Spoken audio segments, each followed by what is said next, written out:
Dr. Leonard Hayes grabbed Emily Carter's wrist so hard the medication tray crashed to the floor.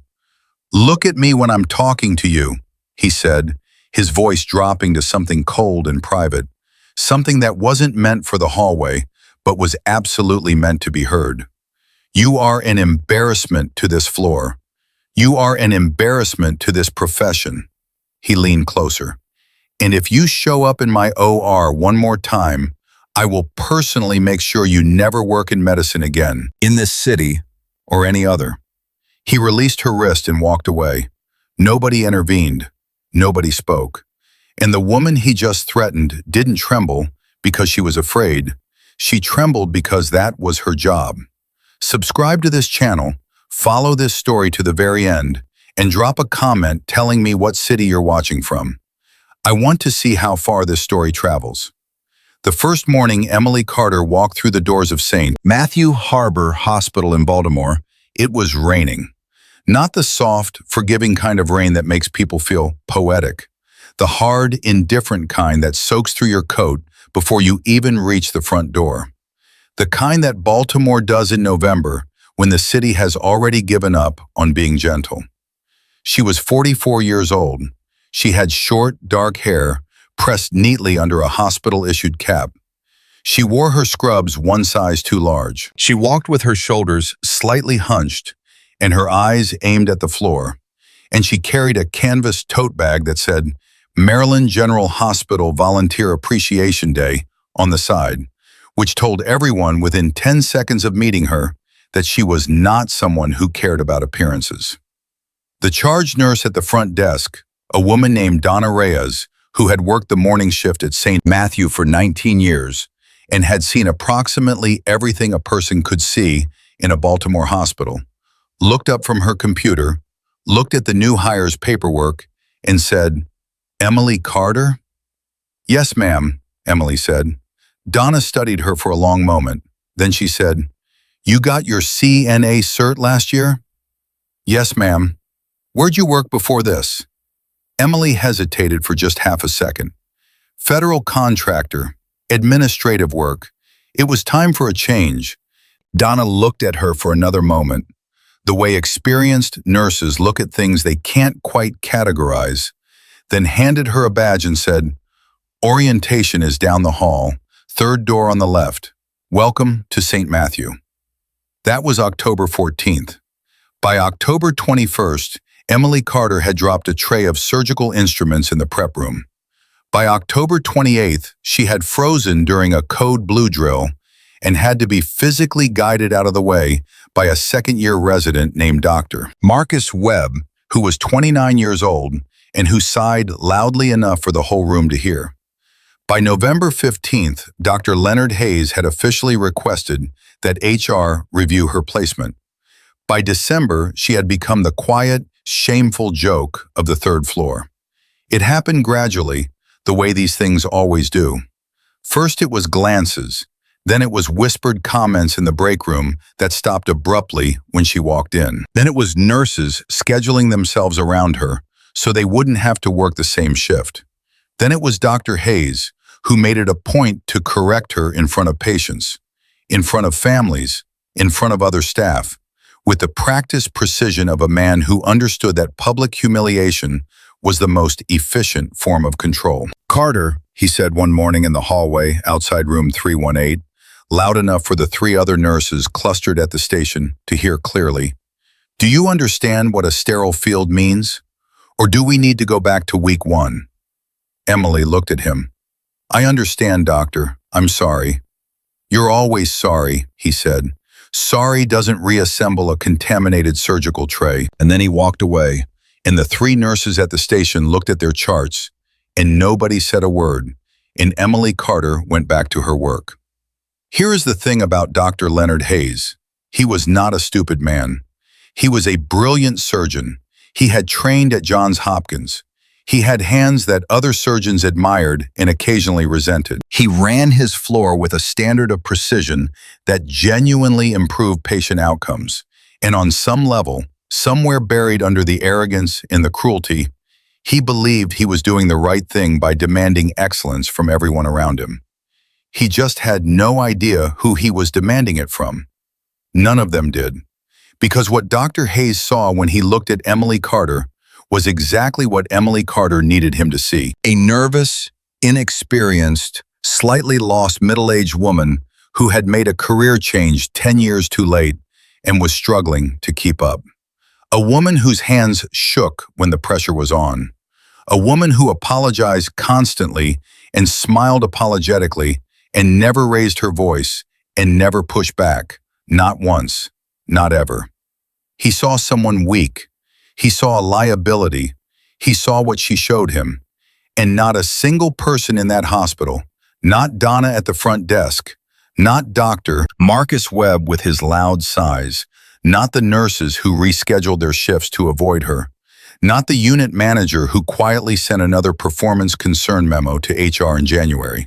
Not one of them suspected for even a passing moment that the woman they were all quietly crushing underfoot had 3 years ago commanded a naval special operations unit through a hostage extraction mission in the Gulf of Aden that was later classified at the highest level of federal secrecy. Not one of them knew that Emily Carter was not Emily Carter.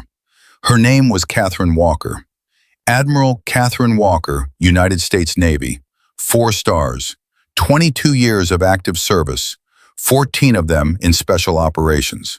She had run missions in places that didn't appear in briefing reports. She had made decisions under pressure that most people couldn't process from the safety of an armchair. She had trained men and women who were considered the finest covert operators in the American military. And she had earned their respect not by demanding it, but by being better than everyone else in the room and never once reminding them of it. She was also, as of October 14th of that year, officially dead. According to federal records, Catherine Walker had been killed in a private aircraft accident over the Atlantic on September 29th. A small notice had run in a Navy publication. A brief acknowledgement had appeared in the Pentagon's internal newsletter. 2 of her closest colleagues had attended a memorial service with a closed casket and a folded flag. Her daughter, who was 20 years old and studying environmental science at the University of Michigan, had been told her mother was gone. That had been the hardest part. Not the cover, not the months of preparation, not learning to walk differently, to hold her hands with a slight tremor when other people were watching, to develop the specific hesitant quality in her voice that read as insecurity to anyone paying attention. The hardest part had been watching her daughter cry at a grave that was empty. But the mission required it. And Admiral Catherine Walker had never, in 22 years, walked away from a mission. The patient in room 412 of the private wing was listed in the hospital system under the name Samuel Okafor, a 61-year-old man being treated for cardiac monitoring following a minor procedure. His visitors were limited. His chart was restricted to senior staff. The private security detail stationed on his floor was described to the general hospital staff as a corporate security arrangement for a high-value client. Nothing unusual. Nothing that should attract attention. His real name was Ambassador Samuel Okoye. He was the Nigerian Minister of Intelligence Relations, and he was currently the most important protected asset in North American federal custody. 3 months earlier, Ambassador Okoye had made contact with a U.S. intelligence liaison in London and had provided preliminary documentation of a terror network operating across 4 continents, a network that had successfully infiltrated 2 European finance ministries, 1 Middle Eastern government communications system, and at least 3 American defense contractors. He had proof, names, financial trails, operational plans. Not theories, not assessments, proof. The network knew he had it, and the network had resources, discipline, and reach that made moving him through official channels a death sentence. So they had moved him quietly, and they had hidden him in the most ordinary, forgettable, unlikely place they could find, a hospital in Baltimore. And they had put 1 person inside to protect him. 1 person who could not be traced, could not be recognized, and could not be identified as a threat until it was already too late for anyone to do anything about it. That person was currently mopping a hallway on the third floor and being asked by a second-year resident to please mop quieter because some of us are trying to concentrate. Of course, Emily Carter said. I'm sorry. She moved the mop more slowly. She kept her eyes on the floor. And behind those eyes, she cataloged the resident's walking pattern, his rotation schedule, the key card on his lanyard, and the blind spot in the security camera above the break room door that she had been mapping since her third week on the job. Every day was the same on the outside. Apologetic, quiet, slightly fumbling, just competent enough to stay employed, just incompetent enough to remain invisible. And every night was different. After her shift ended at 11, after she had changed out of her scrubs in the staff locker room and said quiet goodbyes to whoever was still at the station, Emily Carter walked to the parking garage on the east side of the building, took the stairwell to the third level, which had been closed to vehicles for structural repairs for the past 6 months and was therefore reliably empty, and she trained, not gently, not the kind of careful, moderate exercise that a 44-year-old woman with a cardiovascular maintenance routine might do. She trained the way she had trained for 20 years in units where failing a drill could mean failing a mission, and failing a mission could mean coming home in pieces. She ran sprints between the concrete pillars until her lungs screamed. She worked through combat sequences in the dark, moving through the choreography of close-quarters engagement with the focused precision of someone for whom this was not exercise, but maintenance. The way a surgeon keeps their hands sharp, the way a pianist runs scales, not because they enjoy it, but because stopping means erosion. She ran through building breach scenarios in her mind, narrating them silently, mapping the hospital's corridors against tactical frameworks she had spent decades developing. Which stairwells were defensible? Which doorways created bottlenecks? Which hallways were wide enough for a team to move fast, and which ones would slow them down? She had the whole building mapped inside her head with the precision of an architectural blueprint. She hoped she never needed it. She knew, in the part of her that had been doing this too long to pretend otherwise, that she probably would. It was a Tuesday in late January when the first sign appeared. She noticed it before the federal detail did. That was not surprising. The detail was made up of competent agents with solid training, but they were operating in a static protection posture, monitoring for active threats according to standard protocol. They were watching for what they had been told to watch for. Emily was watching for what she had learned, over 2 decades in places where the unexpected was the only constant, to always be watching for. A man came in through the main lobby at 9:17 in the morning. He wore a visitor badge. He said he was there to see a patient on the second floor. He checked in, got his badge, took the elevator. He stayed 22 minutes. He left. Routine, except that Emily had been passing through the lobby when he came in, and she had watched him without appearing to watch him, and she had noticed 3 things. His shoes were wrong for a civilian visitor. Military or paramilitary wear has a distinctive sole pattern that civilian footwear doesn't replicate well, and people who switch between operational gear and civilian cover often don't think about their shoes.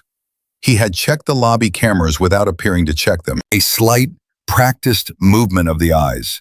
The kind of thing you only learn to do if someone has taught you, and the only reason someone teaches you that is because you need to do it without being noticed. And when he passed the information desk, his right hand had dropped briefly to his side, just for a moment, and then come back up. A habit. A physical memory of something that wasn't there. The absent weight of a weapon in a holster he wasn't wearing because he was inside, and this was still surveillance and not operation. Emily said nothing. She went back to her rounds. She filed everything she had observed in the part of her mind where she kept things that needed to be looked at again. 3 days later, a different man came in. Same entry point, different badge, different floor, different length of stay, but the same shoes. And the same eyes. On the 4th of February, the hospital's internal cell service dropped for approximately 4 minutes. It was logged as a network fluctuation and assigned to the telecom maintenance queue. Emily knew what a network fluctuation looked like. She also knew what signal jamming looked like. She called her federal contact from a payphone 2 blocks from the hospital because she was one of approximately 7 people under the age of 60 who still knew where the payphones in downtown Baltimore were. And she said, in a voice that was not Emily Carter's quiet, apologetic mumble, but was Catherine Walker's flat, operational cadence, I've had 2 confirmed visual contacts and 1 jamming test. Timeline is shortening. I need authorization to escalate readiness posture. The voice on the other end said, understood, stand by. She went back to the hospital. She mopped the hallway. Dr. Hayes walked past her without acknowledging her existence. She said nothing. A week passed, then 2 more suspicious visitors. Another jamming test. This one lasted 6 minutes. And on the morning of February 22nd, Emily Carter arrived at her shift and found that the security camera at the east stairwell entrance, the one with the blind spot she had mapped in her 3rd week, had been repositioned overnight. Slightly, maybe 2 degrees. Most people would not have noticed. A facilities worker might have bumped it. A cleaning cart might have nudged it. Or someone had repositioned it precisely to expand their observation range on the east stairwell without triggering a security alert. She stood in the hallway outside the stairwell door and looked at the camera for exactly 2 seconds. Then she walked away. She went to the supply room. She restocked her cart. She did not allow her expression to change. But inside, in the place where Catherine Walker lived, and Emily Carter did not, the clock had started. Because she had run this sequence before. Not in a hospital, in a market in Djibouti, in a government building in Jakarta, in a safe house corridor in Marseille. She had seen the architecture of what was being built around her, and she knew what it was. They were coming. She didn't know when. She didn't know how many. She didn't know their full operational plan, but she knew the shape of it. And she knew that the shape of it meant they were not coming to negotiate. They were coming to take what they wanted and leave nothing behind them. She called her contact again that evening. They've started pre-positioning, she said. Adjusted camera coverage on the east approach. Prior jamming tests confirm they've already mapped the communications dead zones. This is final stage reconnaissance, not ongoing surveillance. Understood, the contact said. Extraction of the asset is being evaluated. Tell them to evaluate faster, Emily said. And for just a moment, the flat calm in her voice cracked open. Just slightly. Just enough to show what was underneath it. Not fear, but certainty. The heavy, specific certainty of someone who has been right too many times about things like this to pretend they might be wrong this time. Because whoever planned this planned it well, and they are not going to wait much longer. She hung up the payphone. The rain had started again, the same indifferent Baltimore rain, and she stood on the sidewalk in her canvas tote bag and her too large coat and her nurse's shoes, and she breathed for a moment in the wet, cold air. 22 years, 14 in special operations. She had protected heads of state, extracted intelligence assets from 3 active conflict zones, and commanded operations that her own country's government could never officially acknowledge. And right now, she was standing outside a Baltimore hospital, going back inside to mop floors for a man who didn't think she was worth looking at. She almost smiled. Almost. Then she pulled the coat tighter, picked up her bag, and walked back through the doors. Because the mission wasn't over. And Admiral Catherine Walker had never, in 22 years, walked away from a mission. Not for dignity, not for comfort, not for the way it felt to be reduced to nothing by people who had no idea what nothing looked like. She walked back to her station. She picked up her cart, and in the quiet of the 3rd floor, while the hospital hummed around her with the ordinary sounds of machines and voices, and the particular low-grade suffering of a building full of sick people, she began to run the numbers. How many entry points? How many stairwells? How many hallways between the east approach in the private wing on the fourth floor.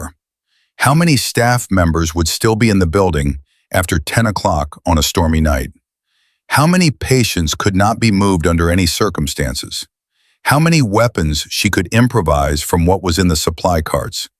How many seconds it would take a person with her training to move from the third floor to the fourth without using the elevator? She ran the numbers. She built the map. She ran them again. And somewhere in the building, in room 412 of the private wing, Ambassador Samuel Okoye slept, unaware of the quiet, unhurried, invisible woman on the floor below him who had spent the last 4 months making herself invisible, specifically so that she could be exactly where she needed to be when the worst happened. Down the hall, Dr. Hayes signed off on his evening charts and told the night charge nurse that if Emily Carter dropped anything else in his OR, he was going to have her removed from the surgical rotation entirely. And he meant it this time. The night charge nurse nodded and made a note. Emily Carter at that moment was counting doors. February 23rd, 6:47 a.m. Emily Carter arrived at her shift 14 minutes early. She always did. Not because the hospital expected it, but because 14 minutes gave her time to walk the east corridor before the day staff arrived, check the stairwell camera angle she had noted the night before, and confirm whether anything else in the building had been touched overnight. It had. The supply closet on the fourth floor, the one 12 feet from Ambassador Okoye's room, had been relocked with a standard padlock that had not been there the previous evening. St. Matthew Harbor used electronic keycard locks on every supply room in the building. She had memorized every single one of them during her second week. There was not a single standard padlock in this hospital. Until now. She stood in front of it for exactly 3 seconds. She did not touch it. She did not look around to see if anyone was watching, because looking around was what untrained people did when they were nervous. And she was not nervous, and she was not untrained. She went downstairs, she refilled her cart, she began her rounds. Inside her chest, everything had gone very still. That stillness was not peace. Anyone who had spent time around Catherine Walker in the field knew what that stillness meant. It was the specific interior quiet that preceded action. The way the air pressure changes before a storm, not with drama, but with a flat, factual certainty that something enormous is about to happen, and the atmosphere has already made its adjustments. She needed to make contact. Today. Not tonight, not from the payphone 2 blocks away. Today. The problem was surveillance. If they had pre-positioned inside the building, and the padlock told her they had, then they had eyes in here somewhere. Not cameras, not yet, but people. Someone on staff, or someone passing through as a visitor, or someone in a uniform that belonged to a contractor with building access. Someone who was watching for exactly the kind of behavioral deviation that would tell them the asset had protection they hadn't accounted for. So she could not make a phone call from inside the building. She could not change her behavior. She could not walk faster or look more alert or do any of the 1,000 small things that a person does when they are frightened and trying not to show it. She had to keep being Emily Carter, completely, perfectly. She dropped a bedpan on the third floor at 8:15 a.m.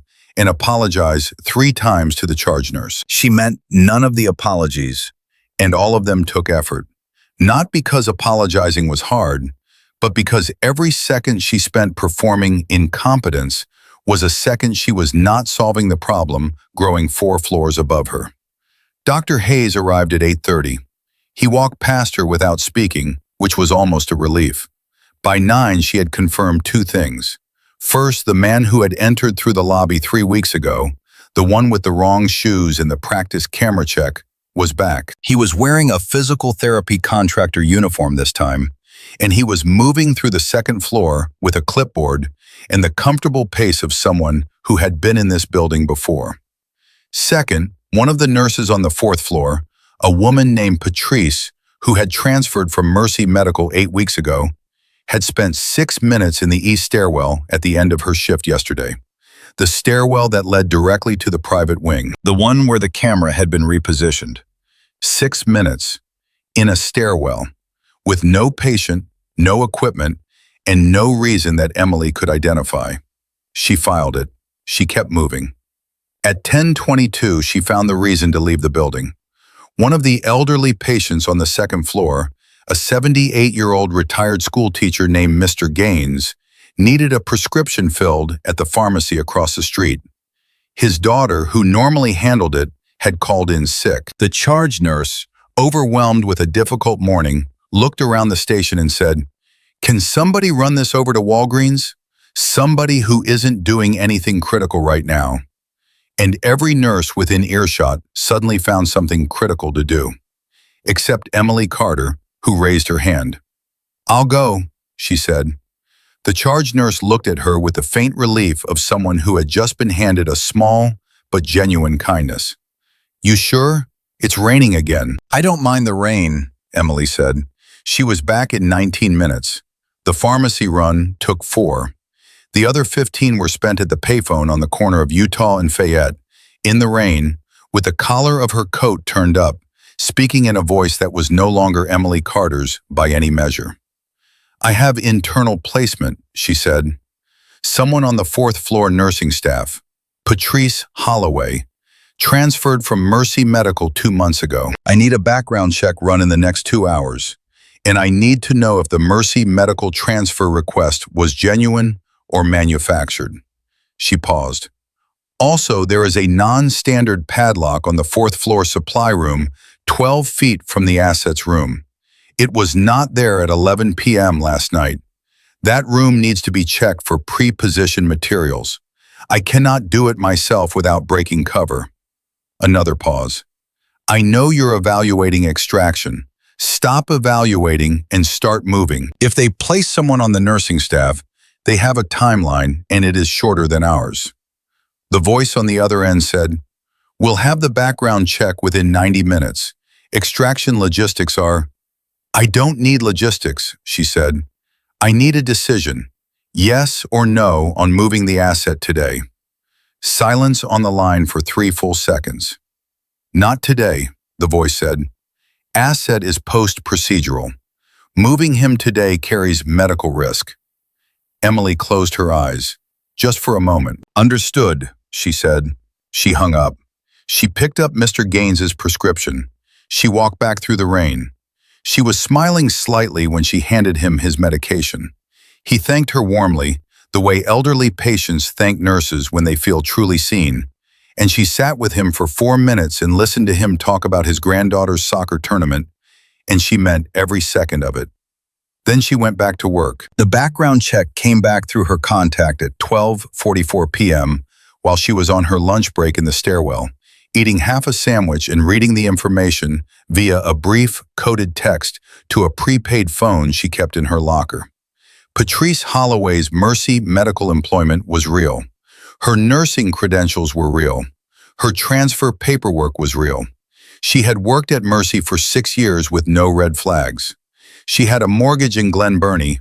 She had a 9-year-old daughter in 3rd grade. And 3 months ago, according to a financial record her contact had pulled in 45 minutes flat, $42,000 had moved through an account connected to Patrice Holloway's brother, who had outstanding debts to people that federal investigators recognized immediately.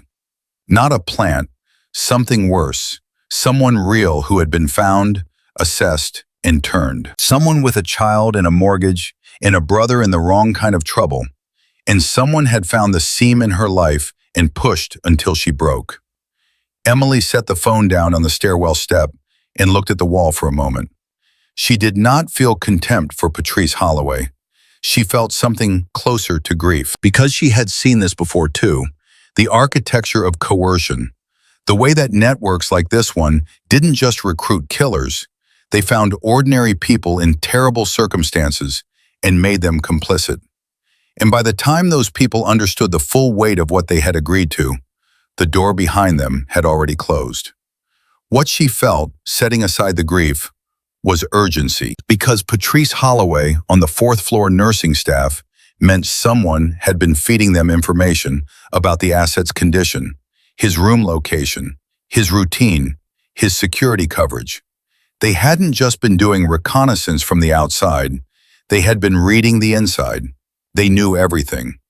At 2:15 p.m., Dr. Hayes called her into the hallway outside the nurse's station on the third floor and told her, in front of 4 other staff members, that her patient documentation for room 318 was incomplete and that if she couldn't handle basic charting, he was genuinely unclear on how she had been hired. And he meant that as a serious institutional question, not a rhetorical one. Emily said, "I'll fix it right away, doctor. I'm sorry." Hayes said, "You know what, Carter? Save it. Just fix the chart." He walked away. The 4 staff members looked at their clipboards.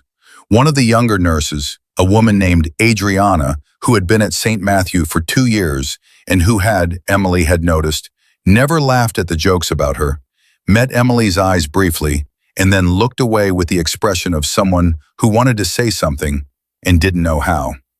Emily gave her a small, neutral smile. "It's fine, it doesn't matter." None of it mattered. Not the charts, not Hayes, not the way the third-floor staff looked through her like she was furniture. What mattered was the clock. By 4 p.m., she had 2 new pieces of information. The physical therapy contractor, the one with the wrong shoes, had made a second pass through the hospital, this time on the 3rd floor, and had spent 3 minutes near the east stairwell access point before leaving the building. And at 3:47, the hospital's overhead PA system had emitted a brief double tone that wasn't any page she had ever heard in 4 months of working here. She knew what double tones on closed systems meant. She had used them herself. It was a signal, short range, directed at someone inside the building who was listening for it. They were communicating internally. They already had people in place. She kept her face empty. She finished her afternoon rounds.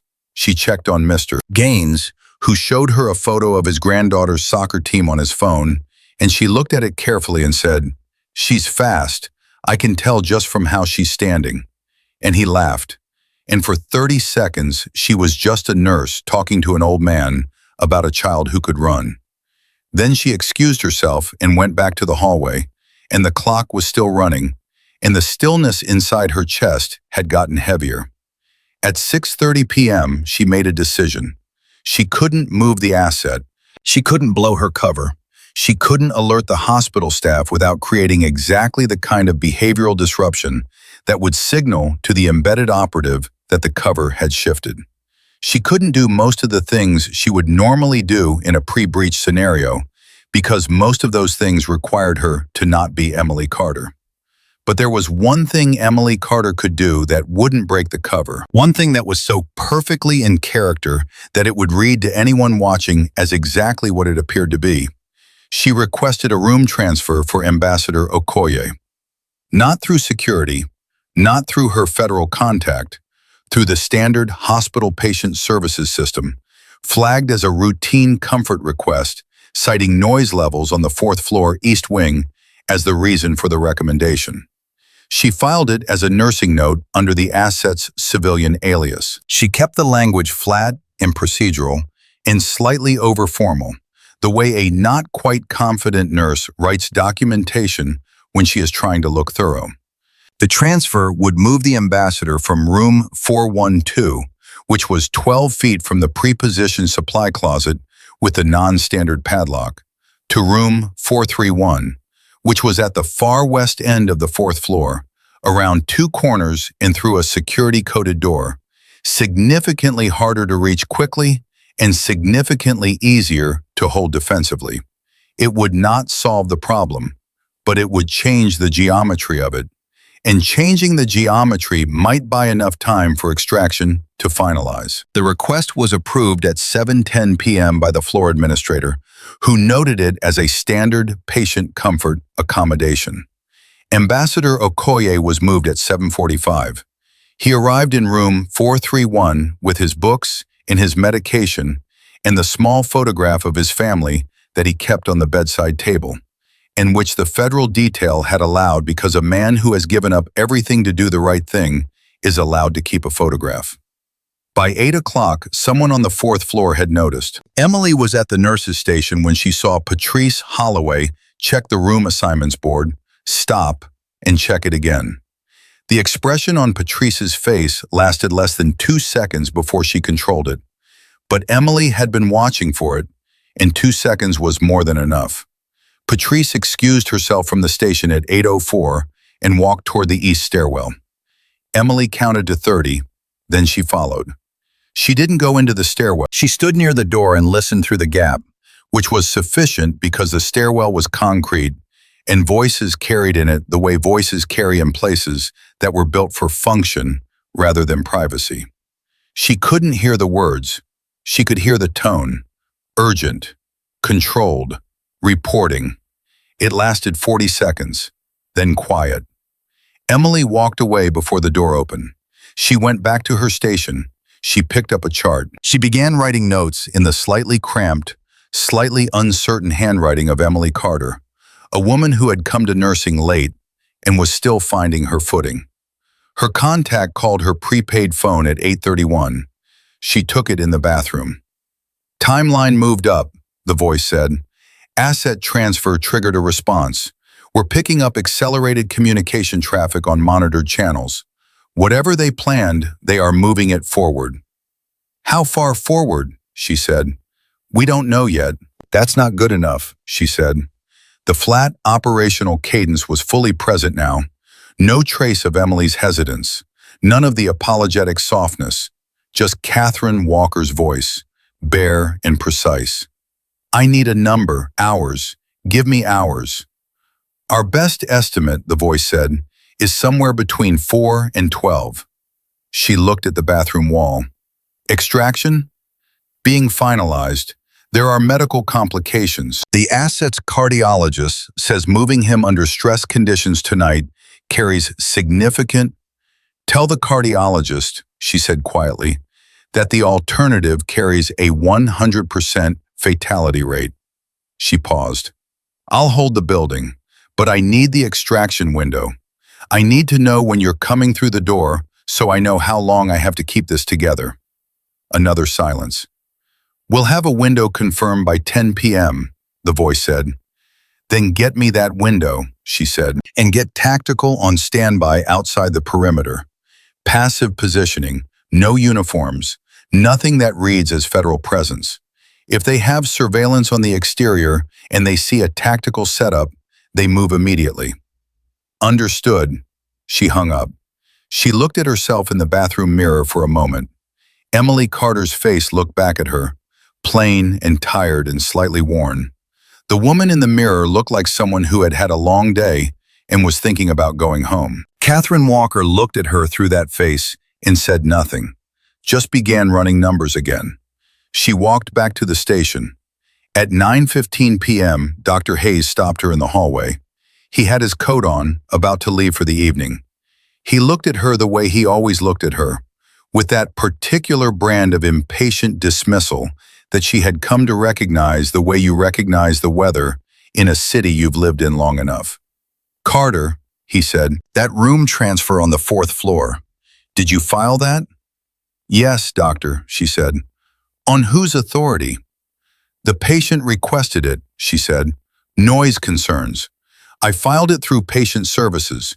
It was approved by administration. Hayes looked at her for a long moment. You don't have authority to make that kind of recommendation without consulting the attending physician. I understand, she said. I'm sorry. I'll make sure to consult the attending next time. He studied her face. She gave him nothing, just the faint, tired, apologetic expression of a woman who was wrong and knew it and was embarrassed about it. He shook his head. Get it right, Carter, he said. Yes, doctor. He walked away. She watched him go. Then she turned back to the hallway. 9:15 p.m. The building was quieting down.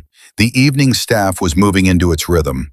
The lights in the patient rooms were dimming one by one as people settled for the night. Outside, through the windows at the end of the corridor, the sky had gone the deep, particular dark of a Baltimore winter night, with rain clouds covering every star.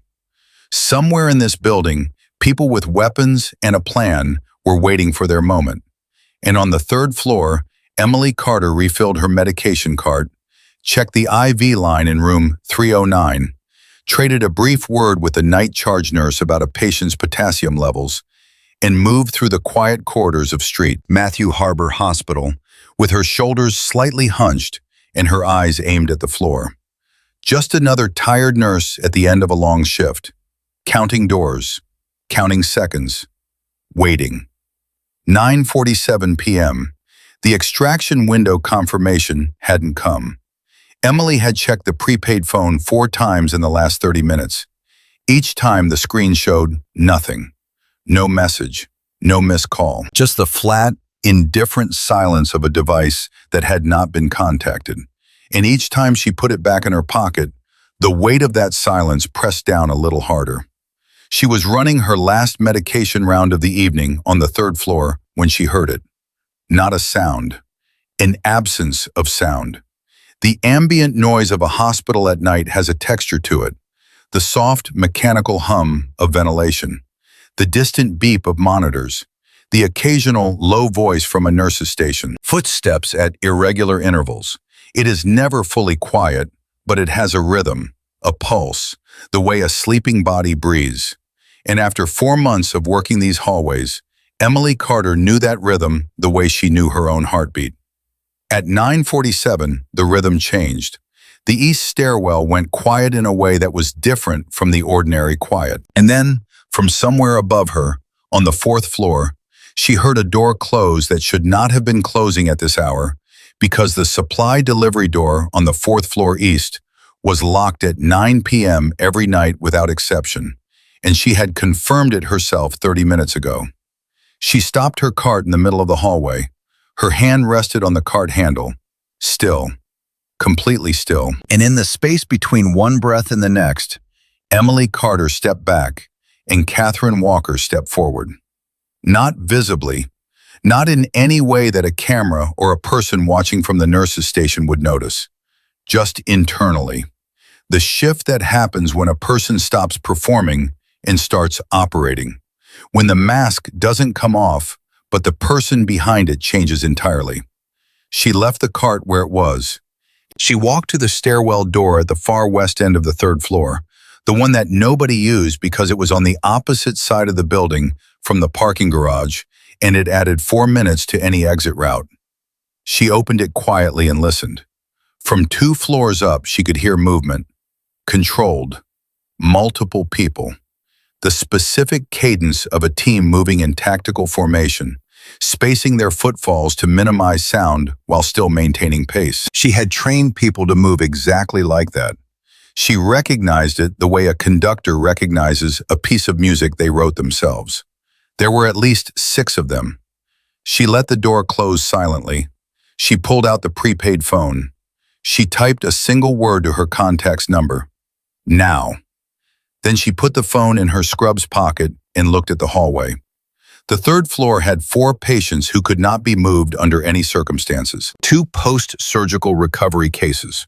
1 acute respiratory patient, and Mr. Gaines, whose daughter had called in sick that morning and who had shown her his granddaughter's soccer team on his phone that afternoon. 4 people who were horizontal and sedated and entirely dependent on whoever was standing between them and what was coming down the stairs. She also had a medication cart, a supply closet with a key card she had access to, approximately 90 seconds before whatever was happening on the 4th floor descended to the 3rd, and 22 years of knowing exactly what to do with all 3. She moved. 10:02 p.m. The overhead lights in the east wing of the 4th floor went out. Not a flicker, not a gradual dimming. One moment they were on, the next they were off. And the backup emergency lighting clicked on with the dull red glow that hospital emergency systems produce. The kind of light that is enough to see by and terrible for everything else. At the nurse's station on the 4th floor, the night charge nurse, a man named Robert Cho, who had been at St. Matthew for 11 years, and who had the steady, unflappable quality that good night nurses develop out of sheer necessity, looked up from his chart and said, "What the?" and reached for the facility's emergency line. The line was dead. He reached for his cell phone. No signal. He was still processing this when the east stairwell door opened and the first of them came through. They were wearing medical contractor uniforms, blue scrubs, hospital-issue badges that looked completely legitimate, equipment bags over their shoulders. They moved with the calm efficiency of people who had done exactly this before. And the first thing they did, before Robert Cho could stand up from his chair, was place a device on the nurse's station counter that emitted a pulse that killed every electronic device within 40 feet. Robert Cho's phone went dark in his hand. There were 7 of them in total. 4 moved toward the patient rooms. 2 secured the stairwell exits. One, the one who had placed the device on the counter, turned to Robert Cho and said, in accented but precise English, "Sit down. Put your hands on the desk. If you touch anything, I will not ask twice." Robert Cho sat down. He was 51 years old, and he had a wife and 3 kids, and he was not going to die for a paycheck, and there was nothing in any of his 11 years at St. Matthew Harbor that had prepared him for this, and he was smart enough to know it. He put his hands on the desk. "Where is the patient in room 412? The man said. "Transferred," Robert said. His voice was steady, which surprised him. "This afternoon, comfort request. He's in 431 now." The man looked at him for a moment. Then he turned and said something in a language Robert didn't recognize to the man behind him. And 2 of them immediately redirected toward the west corridor. What none of them knew, because nobody on the 4th floor knew yet, was that room 431 was currently empty. Ambassador Samuel Okoye was not in room 431. He was not on the 4th floor at all.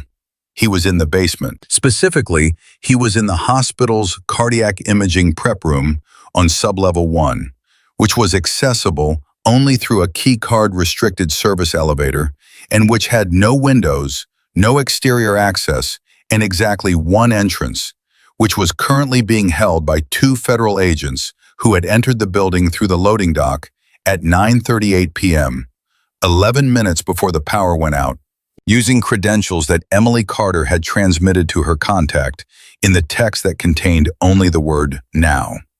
Because Emily had not just sent a warning, she had sent a plan. She had been building it for 4 months. The plan had 3 components. Get the asset below ground, where the building's structural layout created a natural defensive choke point. Seal the primary threat vectors on the upper floors to slow the team's movement and buy time for the federal tactical unit outside to breach. And do both of those things before anyone in a blue contractor uniform realized what was happening. She had approximately completed components 1 and 2. Component 3 was the problem. 10:09 p.m. The 3rd floor was still lit. The electronic disruption device on the 4th floor had a range of 40 feet and had not reached down to the level below, which meant the 3rd floor's systems were still functioning, which meant Emily had 45 seconds after the lights went out upstairs before someone came down to address that problem. She had used those 45 seconds. The supply closet at the west end of the 3rd floor was open. She had been in it for 60 seconds before the lights went out upstairs, and she had come out with 3 things: 2 rolls of IV tubing, a surgical clamp, and a box of heavy-gauge medical tape that had approximately 40 other uses beyond its intended one. She had used the IV tubing and the tape to immobilize the east stairwell door handle on the 3rd floor from the inside. Not locked, not permanently sealed, just delayed. Enough that opening it from above would take 15 to 20 seconds of sustained pressure instead of 2. And 15 seconds in a tactical operation is an eternity. Then she had moved to the medication room, used her keycard, and done something that she had planned and discarded and replanned 3 times over the past 2 weeks, and had finally decided she would only do if the situation reached exactly this threshold. She had triggered the hospital's internal fire suppression pre-alarm on the 3rd floor east wing. Not the full alarm, not the sprinklers, the pre-alarm, which did one specific thing. It locked every fire door on the third floor east wing automatically, sealing the corridor, and it sent a signal to the fire monitoring system that, unlike the jammed cell network, ran on a completely separate hardwired emergency frequency that the electronic disruption device upstairs could not touch. The fire monitoring system's signal went to the Baltimore Fire Department, and the Baltimore Fire Department's emergency dispatch sat right next to the Federal Tactical Coordination frequency that her contact had given the exterior team. It was not a clean solution. It was not even a particularly elegant one, but it was the best available use of what the building had given her. And Catherine Walker had spent 22 years learning that the best available solution, executed without hesitation, beats the perfect solution that arrives too late. From above her, she could hear the muffled sounds of the fourth floor operation escalating. Voices, movement, one sharp sound that she identified immediately and which made her jaw tighten because it meant one of the federal agents on the fourth floor detail had encountered resistance before she could get to them. She was already moving toward the east stairwell when the door from above began pushing against the IV tubing restraint she had placed on the handle. 12 seconds, 13, 14. On the 15th second, the tubing snapped and the door opened. The man who came through first was wearing blue scrubs and carrying a weapon that he had not been carrying when he entered the building 2 hours ago, which meant it had come from somewhere inside the hospital, which meant the pre-positioned supply closet with a non-standard padlock had been exactly what she thought it was. He was fast, professionally trained. He came through the door low and sweeping the corridor exactly right, and he would have had the hallway completely assessed in under 3 seconds. He never got to 3 seconds. What he found in the hallway was not an empty corridor. It was Emily Carter, standing 12 feet from the door with a medication cart between them, and she was trembling, and her hands were shaking, and her face was the face of a frightened woman, frozen in panic. He pointed the weapon at her and said, "On the ground, now." "Please," she said. Her voice broke perfectly. "Please, I have patience. Please don't." He took 2 steps toward her. Those 2 steps were the last tactical decision he made that night. She moved. Not like the woman who had spent 4 months dropping trays and stuttering through examinations. Like the woman who had spent 22 years training for the moment when there was no more room for anything except what she actually was. The cart went into him first, hard and fast, not thrown but driven, both hands on the handle, full body weight behind it, the way you use terrain and available materials when you don't have anything else. It caught him at hip height. His weapon hand came up and she was already inside it. One hand on the wrist, turning, the specific mechanical efficiency of someone who has done this so many times that it has stopped being technique and become reflex. The weapon hit the floor. He hit the wall. She had the surgical clamp from her pocket against a pressure point at the base of his jaw before he had fully registered what had happened. And he went down the way people go down when the nervous system simply decides it has had enough for the evening. She caught him before he hit the floor. She lowered him against the wall. She took the weapon, checked it with the automatic efficiency of long habit, and looked at the east corridor. Quiet. For now. From above her, the sounds on the 4th floor were getting louder. 10:17 p.m. The man who had given the orders on the 4th floor was named Rashid Karim, and he had been planning this operation for 7 months, and nothing about the last 20 minutes had gone according to plan. The asset was not in room 412. He was not in room 431. His room was empty, the bed still warm, the small photograph of his family gone from the bedside table. And when Rashid had stood in that empty room and looked at the pulled-back sheets and the dark monitor and the absence of everything that should have been there, he had felt something that he was not accustomed to feeling. He had felt like someone had been waiting for him. "Find him," he said. They split, 2 teams, covering the floor systematically, moving fast now because fast was the only option left when the careful plan had already come apart. His communications were still working at close range, even with the disruption device running. But outside the building, his signals were being swallowed by something he hadn't accounted for. Some counter-frequency that had been deployed in the last 20 minutes from an exterior position, which meant the exterior support he was supposed to have was now effectively blind. He had 6 men in the building. The one he had sent to the 3rd floor had not reported back. He keyed his radio. Static. He tried again. Nothing. Rashid Karim stood in the empty room where the most important target of his organization's last 2 years should have been sleeping.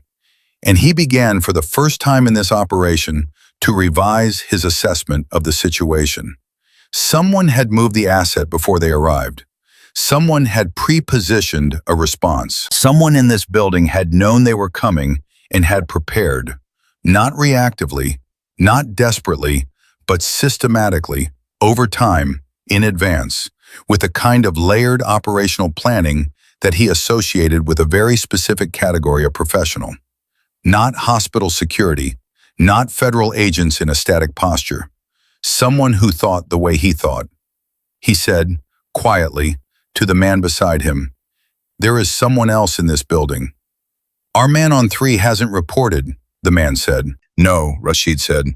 "He won't." 10:24 p.m. The second man came down the east stairwell 4 minutes after the first, and he came down more carefully, which told Emily he had received partial information about what had happened on the 3rd floor, even through the disrupted communications, enough to know something had gone wrong, but not enough to know how. She let him get 3 steps into the corridor. He was better than the first one, faster, more cautious. And when she came off the wall where she had been standing in the shadow of the fire door, he had his weapon up and tracking before she was fully in motion. She went under it. The physics of close quarters don't favor the person with the gun when the person without one is already inside the weapon's effective range, and she had understood that at a cellular level for 2 decades. His elbow met the door frame with enough force to numb his hand. The weapon clattered. She had his arm behind him and his face against the wall, and she said, in a voice that was completely quiet and completely certain, "How many are upstairs?" He said nothing. She applied pressure to the arm, a specific, precise amount, enough to clarify the situation without damaging anything permanent. "How many?" "5, he said through gritted teeth. "5 upstairs." "Where is your leader?" Silence. More pressure. "Where?" "4th floor, west corridor. He's looking for the patient." She released him. He slid down the wall. She secured him with the IV tubing she had left coiled over the cart handle, and she moved. 5 upstairs. 1 neutralized on 4 that she knew of, the one she had heard go down during the initial breach. That left 4 mobile, plus Rashid Karim, in a building where the asset was 2 floors below them, and the exterior tactical team was outside a building they hadn't breached yet because they were waiting for her signal. She needed to give them a way in. She took the east stairwell up, not running, controlled, weapon in her right hand, back against the wall, moving the way 22 years moves when it finally gets to stop pretending. The 4th floor emergency lighting painted everything red and strange. Robert Cho was still at the nurse's station, hands flat on the desk, not because the man who had told him to sit was still watching him, but because Robert Cho was a father of 3 who understood perfectly that compliance was the most functional option available to him right now. He looked up when she came through the stairwell door, and his face cycled through 3 expressions in about 1 second. Recognition, because he had worked across from Emily Carter for months. Confusion, because Emily Carter had never in his experience walked like that or held anything like that. And then something that wasn't quite any nameable emotion, but was the closest thing to witnessing a fundamental revision of reality. "Get down behind the desk," she said. "Stay there until you hear me say it's clear." Robert Cho did not ask questions. He got behind the desk. She moved down the west corridor. 10:31 p.m. Rashid Karim heard her before he saw her, which told him everything he needed to know about who she was. Not the sound of her footsteps, she was too good for that. The sound of his last two men, stationed at the West Corridor Junction, not reporting when they should have reported. He was in the doorway of room 431, the empty room, and he turned to face the corridor, and the woman who walked toward him through the red emergency light was wearing hospital scrubs and carrying a weapon with the relaxed, untheatrical competence of someone who had been carrying weapons since before he had started planning operations. He looked at her, really looked at her. Not at Emily Carter, because Emily Carter was not there, at the woman behind that face, and what he saw made him recalibrate one final time. "You were here the whole time," he said. It was not a question. "The whole time," she said. "Who are you?" She didn't answer that. What she said was, "It's over. The asset is in federal custody below this floor. Your men are neutralized. Your exterior support has been blinded. And there are 12 tactical officers about to come through the east loading dock in approximately 90 seconds. She paused. "Put it down." Rashid Karim looked at her for a long moment. He was a man who had spent his professional life reading situations with the accuracy of a person whose survival depended on that accuracy. And what he read in the corridor in front of him was something he had not accounted for in 7 months of planning. He had planned for a hospital, for scared nurses and overwhelmed security guards, and a protective detail with a static posture. He had not planned for her. He lowered his weapon. Not all the way, just enough to show that the calculation was happening. "You have one chance to do this without more people getting hurt," she said. Her voice was the same voice she used with everyone who was not Emily Carter. Flat, certain, carrying the specific weight of a person who has never needed to raise it to be heard. "One chance. After that, I stop asking." Somewhere below them, the loading dock door opened, and Rashid Karim, who had survived 12 years of operational work by being the most dangerous person in whatever room he entered, made the only intelligent decision available to him. He put the weapon on the floor. Emily Carter looked at him. Catherine Walker looked through her at the man on his knees, and at the red-lit corridor, and at the building that was finally, after 4 months of patience and performance, and the specific, exhausting discipline of being someone you are not, beginning to breathe again. From below, she could hear federal agents moving through the stairwells. From the east corridor, Robert Cho's voice, steady and a little shaken. "Is it over?" She didn't answer right away. She was listening to the building, the way you listen to something you've memorized completely, checking every frequency of it, every sound in silence, running the numbers one last time. Then she said, "Stay behind the desk, Robert." Not Emily Carter's voice, not even slightly. 10:33 p.m. The federal agents came through the loading dock in 2 teams of 6, moving fast and clean through the service corridors with the practiced efficiency of people who had been staged and waiting and needed only the signal to go. They had been outside for 41 minutes. They had heard the pre-alarm frequency from the fire suppression system, and they had coordinated with the exterior tactical commander, and they had waited, because the woman inside had told them to wait, and the woman inside had been right about everything else. The first team secured the basement level in under 3 minutes. Ambassador Samuel Okoye was exactly where he was supposed to be, sitting in the cardiac imaging prep room with 2 agents who had held that single entrance for the better part of an hour. And when the team lead opened the door and said, "Asset secure," the ambassador looked up from the chair where he had been sitting with his hands folded and his photograph of his family on the table in front of him, and he said, very quietly, "I knew she would hold it." The team lead looked at him. "Sir?" "The woman upstairs," the ambassador said. "I knew she would hold it." He had known for 6 weeks. Not everything, not the operational details, but enough. Enough to understand that the slightly clumsy nurse, who sometimes stopped outside his room and asked how he was feeling, was not slightly clumsy, and was not stopping by chance.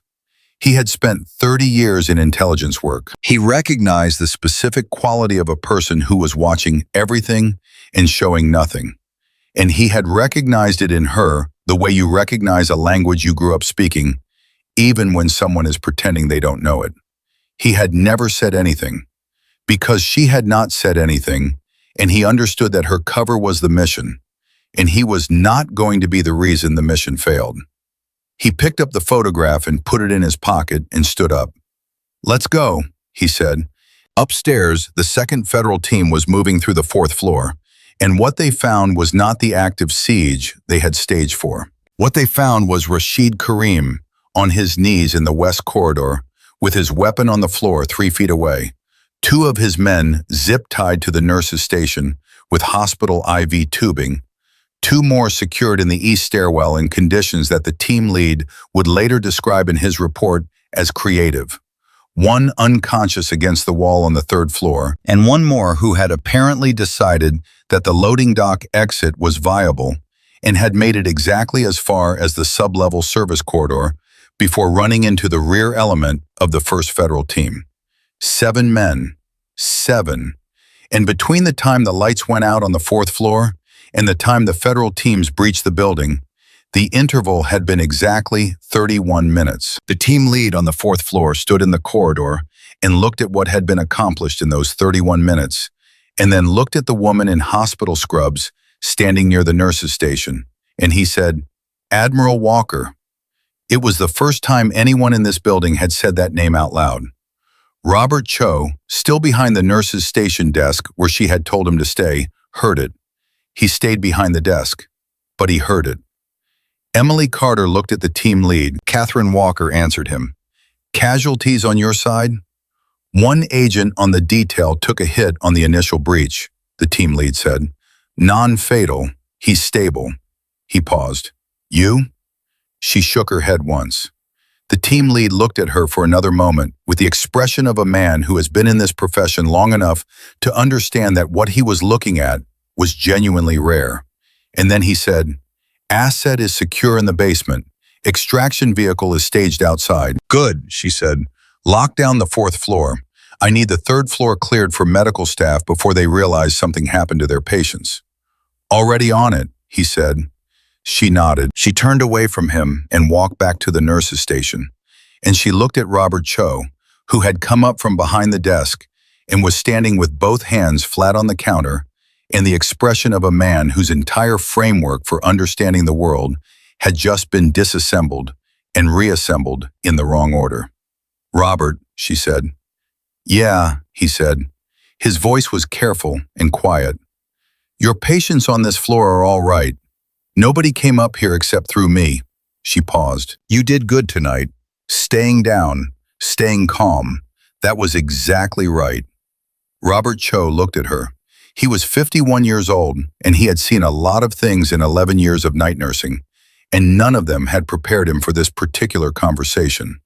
And what came out of him wasn't a question or an accusation, but something simpler and more honest than either of those things. "Who are you?" he said. She didn't answer that directly. What she said was, "Go check on your patients, all of them. Start with room 309, the respiratory case." She picked up a chart from the station counter and set it in front of him. "Do your job." He looked at her for 1 more second. Then he took the chart and he went to check on his patients, because that was the job. And apparently that was still true, regardless of what else had happened tonight. 10:51 p.m. The 3rd floor was quiet. The patients were undisturbed. Mr. Gaines was asleep with his phone in the bedside table, probably with his granddaughter's soccer team photo still open on the screen. The 2 post-surgical cases were stable. The respiratory patient's monitor was steady. Emily stood in the hallway outside room 309 and listened to the building breathe. The stillness inside her was different now. Not the pre-action stillness, the weighted, coiled quiet of a person holding everything in suspension. This was something else. The specific flatness that comes after the thing you have been bracing for has happened, and you are still standing, and the math has come out in your favor, And instead of relief, you just feel the absence of everything you were carrying. She had felt it before. In Djibouti, in Jakarta, in a corridor in Marseille that she still sometimes walked through in her sleep. The after-quiet, she had always privately called it. The moment when the mission becomes the past tense. She leaned against the wall and closed her eyes for exactly 30 seconds. It was the only rest she allowed herself. It was the only rest she needed. Then she heard footsteps on the stairwell, and she opened her eyes. 11:04 p.m. Dr. Leonard Hayes had not left the building. This was not because he had known anything was happening. He had been in his office on the second floor since 9:15, reviewing surgical files for a procedure scheduled for 7 the following morning, which was what he did on evenings before complex cases. And he had not heard the disruption on the fourth floor, and the emergency lighting had not reached his corridor. And the first indication he had that anything was wrong was when a federal agent knocked on his office door and told him that there had been a security incident in the hospital and that all non-essential staff should remain in place until the building was cleared. He had processed this with the controlled irritation of a man who found most things outside his control to be obstacles rather than events. And he had followed the agent to the third floor, where the rest of the on-duty staff was being gathered for a situation briefing. And he had walked into the corridor and stopped, because standing near the nurse's station on the third floor, in hospital scrubs, with a federal agent on each side of her and her badge still clipped to her front pocket, was Emily Carter. Except she wasn't standing the way Emily Carter stood. Her shoulders were straight, her head was up, her hands were at her sides and completely still, and the way she occupied the corridor was so fundamentally different from the woman he had spent 4 months correcting and dismissing that his brain did something unusual for Leonard Hayes, which was that it simply stopped processing for a moment and waited. She looked at him. He said, "Carter." "Doctor," she said. There was something in her voice that he had never heard from her. He had heard apology from her and hesitation, and the particular careful tone of someone trying to avoid triggering someone else's frustration. What he heard now was none of those things. What he heard was a person who was not afraid of him and had not been afraid of him and was not going to start. He looked around the corridor. Federal agents, equipment he didn't recognize, a nurse's station that showed signs of having been used in ways that nursing stations were not designed for. Robert Cho standing by the window with the expression of a man in the middle of a significant spiritual experience. "What is going on?" Hayes said. The senior federal agent on the floor, a woman named Agent Torres, who had the compact, no extra words quality of someone who had given briefings in difficult circumstances many times before, stepped forward and said, "Dr. Hayes, there was a security incident involving a protected federal asset housed on the fourth floor. The incident has been neutralized. All patients are safe and undisturbed. We'll need a few more minutes to complete the clearance before we can release staff." Hayes looked at Torres. Then he looked back at Emily. "She," he said and stopped. He tried again. "She was part of this?" Torres said, "I'm not able to provide operational details." "She's a nurse," Hayes said, not accusatory, almost bewildered. "She's been working this floor for 4 months. She dropped a surgical tray. I have 12 complaints on file." From somewhere behind the nurse's station, one of the younger agents made a sound that was not quite a laugh, but was definitely adjacent to one. Emily Carter said nothing. She looked at Dr. Hayes with an expression that was entirely neutral and entirely patient. The way a person looks when they have no investment in whether or not someone understands the situation they are in. Because understanding is a gift and not an obligation, and there are more important things to attend to. Hayes looked at her for a long moment. The thing that happened on his face was not simple. It was the compound, layered expression of a man whose self-image is built on a specific understanding of who is competent and who is not. And that foundation has just been removed without warning, and the structure is trying to figure out what it's standing on now. He said very slowly, Who are you? And before anyone could answer, the senior federal coordinator came through the stairwell door with a tablet in his hand, and he looked at Emily and said, "Admiral, asset extraction is staged. We have a 12-minute window." The word landed in the corridor like a stone dropped into still water. "Admiral." Hayes stood very still.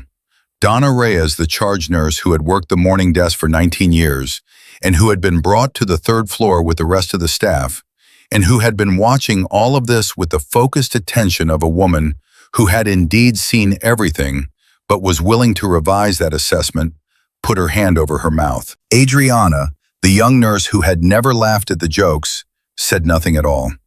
She just looked at Emily Carter, and what was on her face was not shock, but something quieter and more complicated. The expression of someone who had suspected, on some level, that there was more to this person and was feeling the specific weight of being right about someone you chose to be kind to. Emily looked at the coordinator. "I need 5 minutes. Admiral, the window." "5 minutes," she said. "I'll make the extraction in time." He looked at her for half a second. Then he nodded and stepped back. She turned to the corridor. The staff gathered there, night nurses and Donna and Hayes and Adriana, and 2 residents who had been pulled from the second floor, and Robert Cho by his window, all of them looking at her. 12 people who had, to varying degrees, spent 4 months believing she was the least significant person in the building. She did not make a speech. Catherine Walker had never been a person who made speeches. What she said was this: "Nobody on this floor was hurt tonight. Nobody in this building was hurt tonight, except for one federal agent who is going to be fine.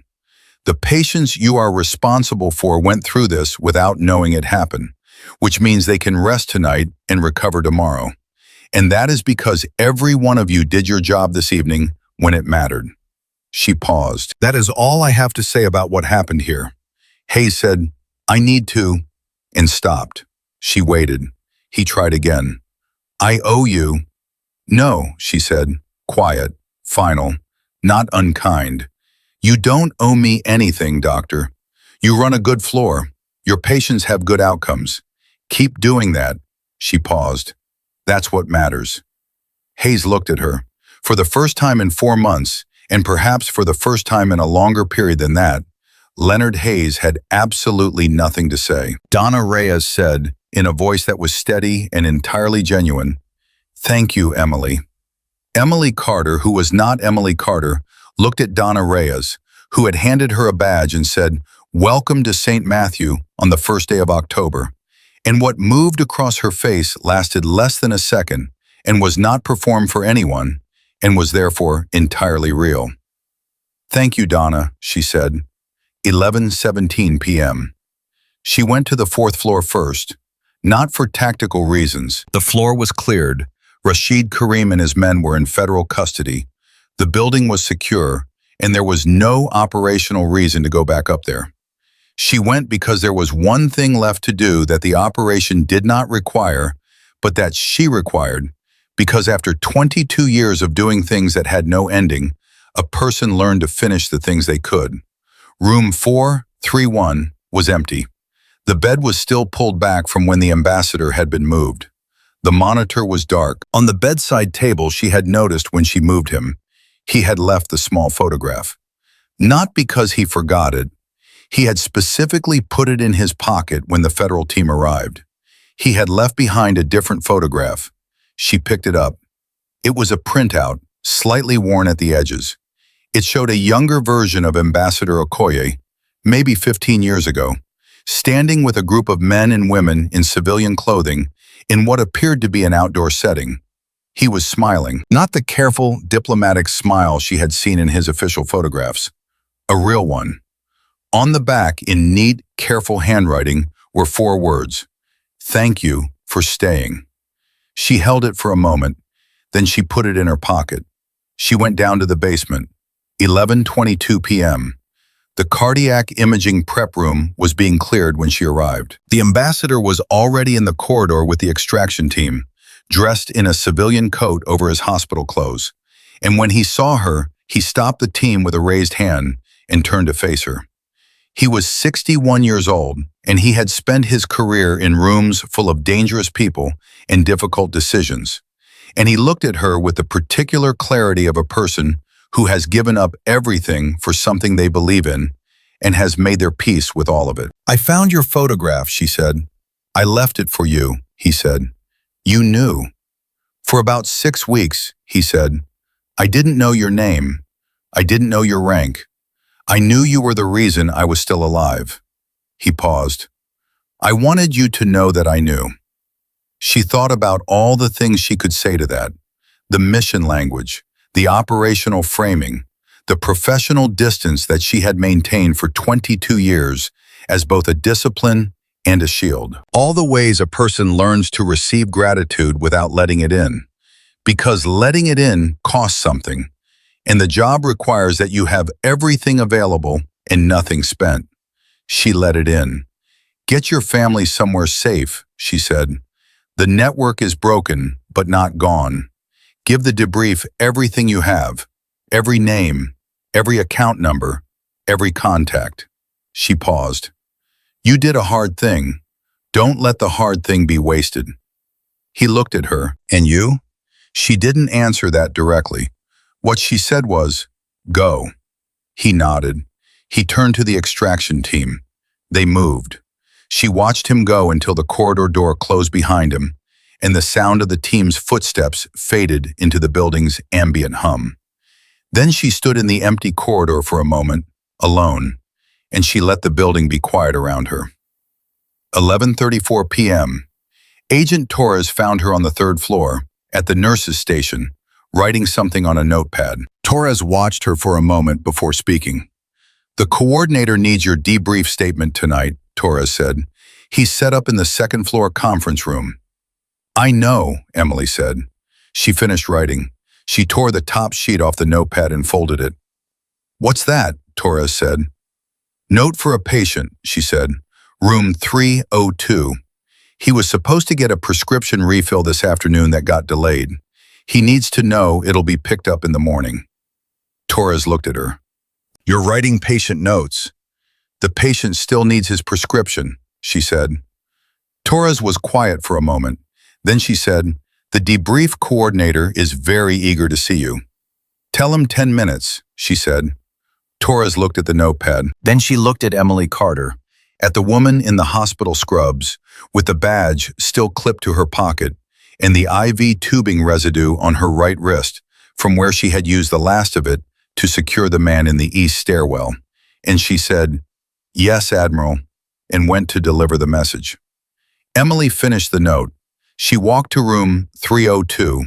She knocked softly, opened the door a few inches, and placed the folded note on the bedside table of the sleeping man inside without waking him. Then she walked back to the corridor. At the nurse's station, Adriana was back at her post, clipboard in hand, doing what nurses do at the end of a shift that has broken most of the available rules for what a shift is allowed to be. She was doing the job. She looked up when Emily passed. "Hey," Adriana said. "Hey," Emily said. A beat. "I never thought you were bad at this," Adriana said. "I want you to know that. I never said anything because—" She stopped. "I should have said something." Emily looked at her. "You were kind," she said. "That's not a small thing." Adriana nodded, swallowing something that was trying to become a different kind of emotion in her throat. Emily moved toward the stairwell. "Emily," Adriana said. She stopped. "Was any of it real?" Adriana said. "Any of it. The fumbling, the apologies. Was any of it—" She stopped again, trying to find the right word. "Was any of it you?" Emily stood at the stairwell door. She thought about 4 months of mornings in the rain, about Mr. Gaines's granddaughter's soccer team, about Donna at the front desk saying, "Welcome," about sitting in a parking garage in the dark running combat drills, and then coming home and lying awake thinking about a 20-year-old girl in Michigan who thought her mother was in a grave. "More than you'd think," she said. She pushed the door open and went through it. The stairwell was concrete and quiet, and her footsteps going down made the only sound in it. And she let herself be in that quiet for just a moment, The way you let yourself be in the last few seconds of something before it becomes entirely the past. 4 months. Every morning, every drop tray, every apology to Lena Hayes that she delivered with perfect execution and which cost her something real each time. Not her dignity, that was never in question, but the specific cost of choosing silence when speaking would have been easier. Choosing smallness when she was not small. Choosing the mission over the self again and again and again because that was what the mission required and because someone in room 412 needed to be alive at the end of it. She reached the second floor. She pushed open the door. The federal coordinator was at the end of the corridor with his tablet and his debrief forms and his 12-minute window that she had made with 3 minutes to spare. She walked toward him, and her footsteps were even and unhurried, and she was already composing the operational summary in her head. All the dates and observations and tactical decisions laid out in precise sequence for the record. This was the part she was good at. This had always been the part she was good at. But she was still thinking about Adriana's question as she walked. Was any of it real? She didn't have a clean answer to that. She had learned over 22 years that the clean answers were usually the wrong ones, that real and performed were not opposites in any life that involved other human beings, that the woman who spent 4 months being afraid in this building was not Catherine Walker, and was not Catherine Walker, but was something more complicated than either one of those things. The coordinator looked up from his tablet when she reached him. "Admiral, thank you for your time tonight." She pulled out a chair. She sat down. She folded her hands on the table. "Let's start from the beginning," she said. And somewhere above her, in room 302, a sleeping man would wake in the morning to find a note on his table telling him his prescription would be ready at 9, written in the slightly cramped, slightly uncertain handwriting of a nurse named Emily Carter, a woman who had been, for exactly 131 days, the most powerful and most invisible person in the building. 11:58 p.m. The debrief lasted 47 minutes, not because the coordinator lacked questions. He had plenty. He had a tablet full of them, organized by timeline and operational category, and he worked through them with the methodical patience of someone who understood that the document he was building tonight would be read by people in offices that did not officially exist, and that accuracy mattered more than speed. But Catherine Walker had been giving operational debriefs for 22 years, and she gave them the way she did everything else that the job required. Completely, precisely, without embellishment and without omission. Every date, every observation, every tactical decision laid out in sequence with the flat, factual clarity of a person who understood that the record was not for her. It was for the next person who would need to do something like this, in a building like this, alone. She described the first suspicious visitor in the lobby, the repositioned camera, the signal jamming tests, Patrice Holloway and the $42,000, and the brother with the wrong kind of debt, the padlock on the 4th floor supply room, the pre-alarm fire suppression trigger, the room transfer that changed the geometry, the 11-second engagement in the 3rd floor corridor that she described in the same even tone she used to describe everything else, because tone was not the point and the record was. When she finished, the coordinator looked at his tablet for a moment. Then he looked at her. "Admiral," he said, "for the record, you ran a solo protective operation for 131 days in a non-permissive cover environment, identified and neutralized an embedded asset, preempted a 7-man tactical breach, secured the primary asset before contact, and contained the breach in 31 minutes without lethal force and with 0 civilian casualties." She said nothing. "That's the record," he said. "I want to make sure you heard it said out loud." She looked at him. "Is there anything else you need from me tonight?" He closed the tablet. "No, Admiral, that's everything." She stood up. She pushed the chair back.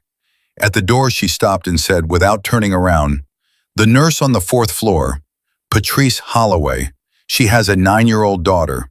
She paused. Whatever you do with her, remember that. The coordinator said nothing for a moment, then quietly, noted. She went through the door. 12:14 a.m., February 24th. The hospital was not the same building it had been at 10 o'clock. Not structurally. The walls were in the same place. The floors were the same floors. The monitors in the patient rooms were beeping in the same rhythms. But the people in it had been through something that rearranges a person's interior geography. The specific shift that happens when ordinary life briefly makes contact with something enormous, and then the enormous thing passes, and you are left standing in the ordinary life again. And it looks the same, but it is not. Robert Cho was at the fourth-floor nurses' station, writing his incident notes with the careful handwriting of a man who was trying to process something by documenting it. He had been a night nurse for 11 years. He had handled codes and crises, and the slow, difficult deaths of people he had come to know. He had developed the particular resilience of someone who shows up for the hard parts of life as a profession and has made a functional peace with that. He had not developed any framework for tonight. He was still writing when he heard the elevator open and looked up, and she was there. No federal escort, no tactical gear, just hospital scrubs and the badge on her pocket and the canvas tote bag that said, Maryland General Hospital Volunteer Appreciation Day, which she had brought into this building on the first day of October, and which she was apparently carrying out of it. He stood up. "You're leaving," he said. "Yes," she said. He looked at the bag. He looked at her face. He was trying to find the right thing to say, and what came out was the most honest version of what he was actually thinking. "I worked across from you for 4 months," he said. "I didn't know. I had no idea." "You weren't supposed to," she said. "I mean, I really had no idea," he said. "I thought you were—" He stopped. "I thought you were having a hard time adjusting to the job." "I know," she said. "I should have been—" He stopped again. "Robert," she said, "you were decent to me. Every shift. You never piled on. In a building full of people who were glad to have a reason to look down at someone, you just did your job and treated me like a person." She paused. "That mattered more than you know." Robert Cho, who had 3 kids and a wife and 11 years of night nursing, and who was not generally a man who got emotional at work, pressed his lips together and nodded. "Take care of yourself," she said. "You too," he said. And then, because he needed to say something true, and this was the truest thing he had, "I'm glad you were here." She held his gaze for 1 second. "So am I," she said. She walked to the elevator. The doors closed. 12:29 a.m. Dr. Lena Hayes was in the second-floor corridor when she came out of the elevator. He was standing near the window at the end of the hall, not doing anything in particular, which told her that he had been there for a while and was not there by accident. He was still in his coat. He had his hands in his pockets and he was looking at the window, and when he heard the elevator, he turned. She walked toward the exit. She was going to pass him at about 8 feet. She didn't slow down. He said, "Carter." She stopped. Old habit. 4 months of that name stopping her in her tracks, and the body remembers what the mind has moved past. She turned. Hayes looked at her. He was a brilliant surgeon and an arrogant man, and those two things had coexisted in him for so long that he had stopped being able to tell where one ended and the other began.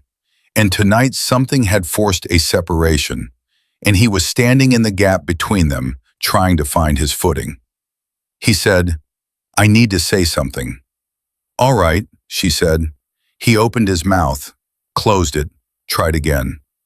"What I said to you, the way I treated you, in front of staff, in front of patients." He stopped. "There's no—" He shook his head. "I can't justify it.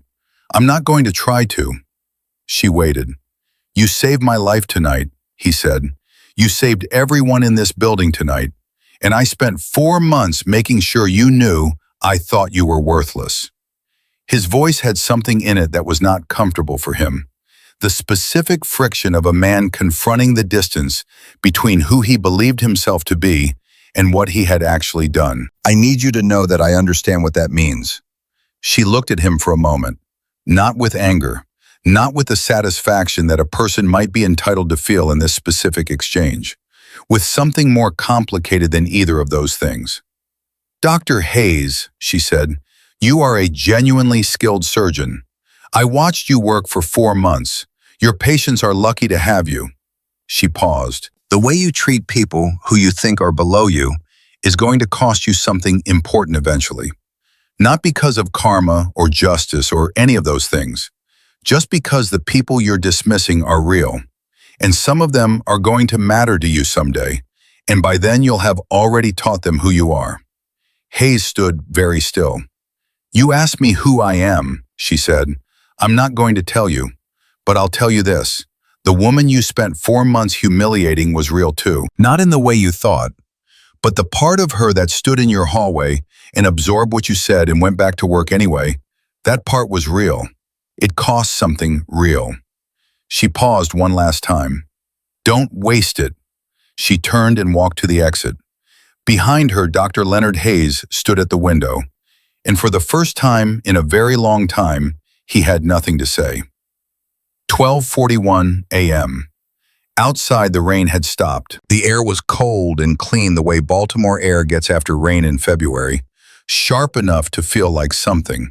And she stood on the sidewalk in front of St. Matthew Harbor Hospital for a moment and breathed it. The federal vehicle was parked half a block down, waiting. She could see it.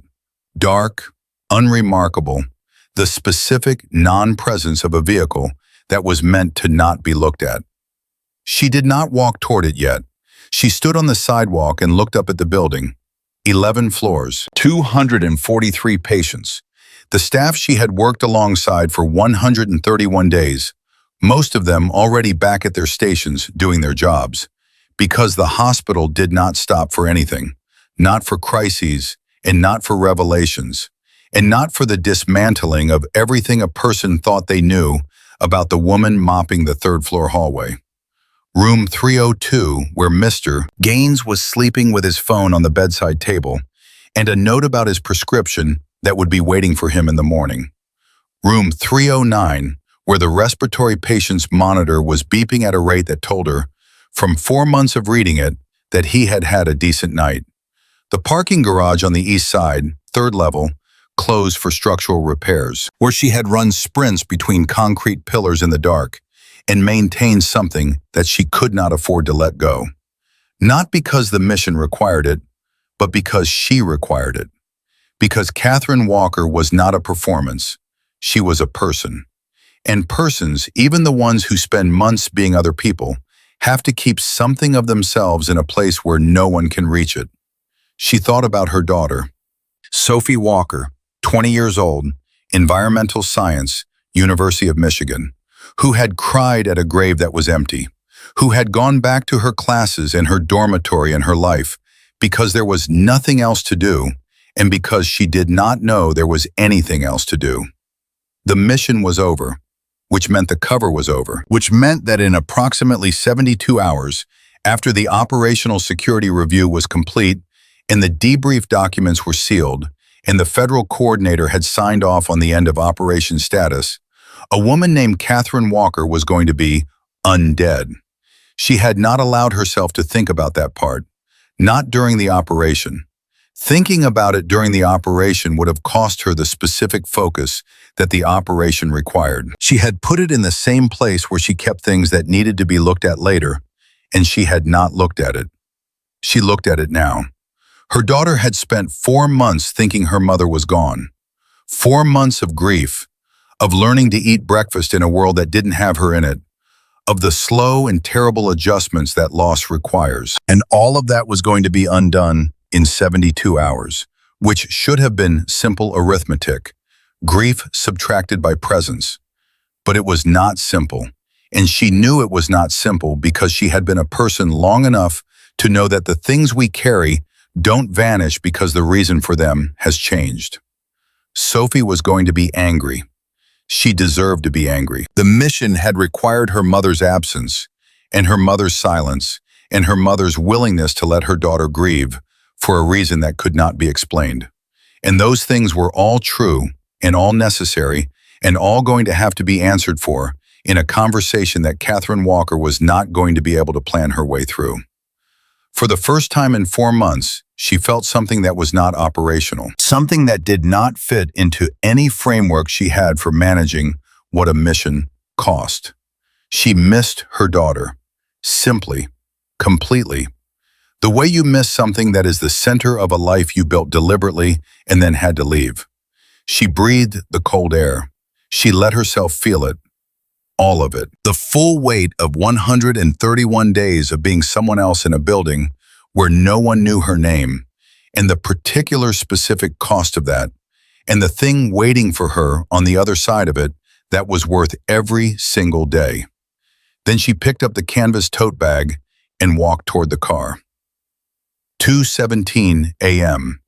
The federal safe house was 40 minutes outside Baltimore, and she had been in it before, for pre-operation briefings, and she knew which bedroom was hers and where the kitchen was, and that the coffee maker had been replaced since her last visit with a newer model that she would have to figure out from scratch, which struck her as the most human problem she had encountered all night. She was sitting at the kitchen table with a cup of coffee she had managed to produce through trial and error when her phone rang. Not the prepaid, her real phone, which had been held in secure storage for 4 months and had been returned to her along with her real ID and the rest of the contents of the life of Catherine Walker at the debrief facility. She looked at the screen. Sophie. She sat very still for 1 second. Then she picked up. Mom. Sophie's voice was not the voice of sleep. It was the voice of someone who had been awake and waiting and was now in the space between dialing and answer, trying to hold together everything she had been holding for 4 months. Mom, they called me an hour ago. They said you're alive. They said the whole thing was... Her voice broke. They said you've been alive this whole time. I'm alive, Catherine said. Her own voice surprised her, the way it came out. Not the flat operational cadence. Not Emily Carter's careful hesitation. Something older than both of those. Something that only existed in this specific conversation with this specific person. Sophie, I'm here. I'm all right. A sound on the other end that was not a word. I know, Catherine said. I know, I'm sorry, I'm so sorry. 4 months, Sophie said. Mom, 4 months. I went to your memorial. I gave a speech. I told people about you in the past tense. Her voice was doing several things at once. Anger and grief and relief, and the specific overwhelm of a person whose emotional architecture has been reconstructed twice in a single hour. How do I? You don't have to figure that out right now, Catherine said. Right now you just need to know that I'm here. A long silence. Are you safe? Sophie said. Yes. Is it over? Yes. Another silence, shorter. Then Sophie said, in a voice that was quieter and more tired and more real than anything that had come before it, I was so mad at you when I thought you were dead. Is that terrible? I was so mad. I kept thinking, she would do this. She would make this sacrifice and not even tell me, and she would think that was okay. Catherine held the phone and said nothing for a moment. You were right, she said. I did think that, and I shouldn't have, not because the mission was wrong, but because you were right to be mad. Sophie made a sound that was somewhere between a laugh and a sob. Yeah, she said, I know I was right. Come see me, Catherine said, when you can, as soon as you can. I'm getting in the car right now, Sophie said. It's 2 a.m. I know what time it is, Mom. Catherine Walker sat in a safe house kitchen in Maryland with a cup of coffee she had made by trial and error at 2 a.m, and she listened to her daughter put on her shoes 400 miles away.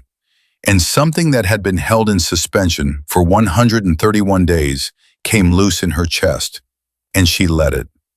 9:15 a.m. Sophie arrived at 6:43. She was 20 years old, and she had driven 4 hours through the dark, and she walked through the door of the safe house and looked at her mother for a long moment. The specific look of a person verifying something that the mind has accepted, but the body is still negotiating. Then she crossed the room and they held on to each other without saying anything for a long time. And Catherine Walker, who had maintained composure in debriefs and firefights and corridors full of armed men and 4 months of daily humiliation, did not maintain it now. She did not need to. 3 weeks later, the operational report was sealed. The federal documentation listed the mission as concluded with primary objective achieved, asset successfully extracted, intelligence package transferred to relevant agencies. The network that Ambassador Okoye had risked his life to expose had begun the slow unraveling that networks do when the people holding the seams have been pulled out, one name at a time, one account number at a time. It would take years. These things always took years. But it had started. Rashid Karim was in federal custody. His men were in federal custody. Patrice Holloway had been offered a cooperation agreement that her attorney had advised her to take, and she had taken it. And the 9-year-old daughter in 3rd grade had gone to school on a Thursday morning, not knowing how close the edges of her ordinary life had come to each other. Catherine Walker was officially alive again, quietly, without announcement, the kind of return from the dead that happens in paperwork rather than headlines, which was the only kind she had ever wanted. She was sitting in a federal administrative office in Washington on a Tuesday afternoon when she received a letter. Not an email, an actual letter in an envelope, forwarded through 3 layers of secure routing. The return address was St. Matthew Harbor Hospital, Baltimore. She opened it. It was from Donna Reyes. 3 paragraphs, handwritten on hospital notepad paper, in the neat, compressed script of a woman who had been writing things by hand for decades. Donna did not ask who she really was. She did not try to make sense of the operational details or express outrage at being kept in the dark. She wrote the way people write when they have processed something and come out the other side of it, and found, on the other side, something simpler than the confusion that preceded it. She wrote that the morning shift at St. Matthew Harbor was quieter now. She wrote that Mr. Gaines had asked about Emily twice. She wrote that Robert Cho had started being kinder to the newer nurses, the hesitant ones, the ones still finding their footing, in a way that she noticed and appreciated. She wrote that Adriana had been given the charge nurse rotation she had been waiting for, which Donna had advocated for, and which she wanted Emily to know about because it seemed like the kind of thing she would want to know. In the last paragraph she wrote, "I don't know if you can tell me your real name. I don't know if I'm even allowed to know it. But I want you to know that whatever your name is, the staff of the 3rd floor at St. Matthew Harbor is better for having had you in it. Not just because of what you did that night, but because of who you were every day before it. That counted too, maybe more." Catherine Walker read it twice. Then she took out a piece of paper and wrote back. She wrote that her name was Catherine. She wrote that the 3rd floor staff had been the best colleagues she had worked alongside in 22 years, which was true in ways that she had not expected and could not entirely explain, but did not feel the need to. She wrote that Mr. Gaines should be told his respiratory function was tracking well based on the numbers she had been monitoring, and that he should keep up with the potassium, and that his granddaughter's soccer team had a good season ahead of them if that kid ran the way she looked like she ran in the photograph. She sealed it and sent it through the same routing. Donna Reyes received it 11 days later. She read it at the front desk on the morning shift. She folded it carefully and put it in her desk drawer. Then she looked up at the doors of St. Matthew Harbor Hospital as they opened for the day. The first of the morning patients coming through, the day staff beginning to arrive, the particular, irreducible, ordinary machinery of a hospital starting its engine. And she felt something that she did not have a precise word for. Not closure. Closure was for things that were over. This felt more like something that had quietly continued. 6 months after the night of February 23rd, in a small ceremony that was not in any public record, attended by 11 people who had all signed documents agreeing they had not attended it. Admiral Catherine Walker was awarded a commendation that did not have an official name and did not exist in the public register of military honors. The presenting officer said 4 sentences. He said that the mission had succeeded because of her preparation, her discipline, and her willingness to absorb a cost that most people would not have paid. He said that the intelligence she had protected had, in the months since the operation, led to the disruption of 2 planned attacks and the identification of 41 network operatives across 6 countries. He said that the number of people who would never know they were alive because of her work was impossible to calculate. He said, "The United States thanks you, Admiral." She accepted the commendation with both hands. She did not make a speech. Afterward, in the parking lot, Sophie was waiting for her. She was leaning against the car in the cold air, hands in her pockets, and when Catherine came through the door, she straightened up and looked at her mother. And what was on her face was the complicated, layered expression of a 20-year-old woman who was still angry, still processing, still reconstructing the architecture of a relationship that had been knocked sideways by 4 months of intentional silence, and who was also, underneath all of that, simply glad. Simply, entirely, thoroughly glad. "How was it?" Sophie said. "Short," Catherine said. "Are you done now? Actually done? No more operations, no more cover identities, no more—" "I'm done," she said. Sophie looked at her for a long moment, assessing. 20 years old and already possessed of the specific, sharp accuracy of a person who had grown up watching her mother make calculations, which meant she had learned to make them too. "Okay," Sophie said. "Then let's go eat. I'm starving." Catherine Walker got in the car.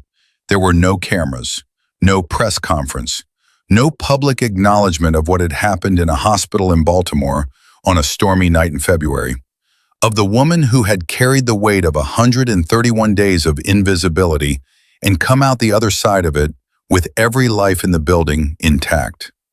The world moved on. The hospital moved on. The patients recovered and went home. The staff worked their shifts and filled their charts and lived their lives, changed in ways that were small and permanent and mostly interior, the way all real change is. And in a car heading away from Washington on a cold Tuesday morning, a woman named Catherine Walker rolled the window down an inch and felt the cold air on her face and said nothing and thought nothing and was, for the first time in 131 days, simply present in her own life. She had gone into that building as a ghost. She had come out of it as herself. And the people of St. Matthew Harbor Hospital would carry what they learned that night for the rest of their lives, not as a story about espionage or heroism or federal operations, but as something quieter and more permanent than any of those things. The reminder that the person everyone overlooks is sometimes the only reason everyone else makes it home.